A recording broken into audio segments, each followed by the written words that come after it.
আমি এখন আছি বাংলা বাজার ব্রিজের এখানে। এখানে দেখেন নদীটা একদমই শুকানো, মানে অনেক রোদ। একদমই দুপুর টাইম আসলাম তো, এখন 12টা বাজলো আর কি। তো এখানে প্রচুর গরম পড়তেছে, প্রচুর রোদ। আর নদীতে দেখেন পানি একেবারে অল্প। ওই যে কত বিশাল এক নদী।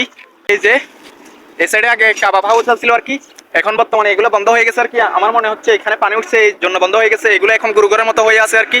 মানে কি বলবো, এখানে কিছুক্ষণ পর পর গাড়ি আসতেছে।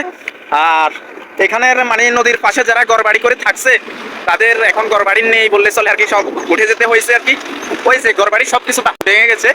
আসলে কি বলবো, এখানে আসলে আপনারাও আসতে পারেন, আসি দেখতে পারেন। আর ওই দিক দিয়ে দেখেন মানে কাবাব হাউস আবার হয়েছে আর কি, নদী বিলাস কাবাব এন্ড পার্টি, ওই দোকানের নাম আর কি। তো দেখেন এখানে নদীর ভিতর পানি একেবারে কম, আর ওই দিক থেকে দেখতেছি বালু বিক্রি করতেছে আর কি। আর এখানে যারা বাসিন্দা আছে তাদের জন্য অনেক ঝুঁকিপূর্ণ হয়ে আছে আর কি। মানে কি বলবো, নদীর পাশে একদমই এই যে এই পাশে ঘরবাড়ি আছে, কিন্তু ঘরবাড়ি গুলার জন্য একেবারে রিক্স আর কি। মানে কি বলবো, কিছু বলার নাই। আল্লাহ তাদের হেফাজত করুক, এই দোয়াই কামনা করি।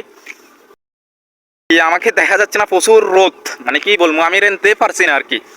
তো এই যে দেখেন পানি একেবারেই কম নদীর ভিতর। আর ব্রিজটা দেখেন অসাধারণ সুন্দর। আগে আরো সুন্দর ছিল, কিন্তু বর্তমানে সৌন্দর্য একেবারে কমে গেছে। ওই সকলে ভালো থাকেন। আমি আজকের জন্য এখান থেকে বিদায় নিচ্ছি।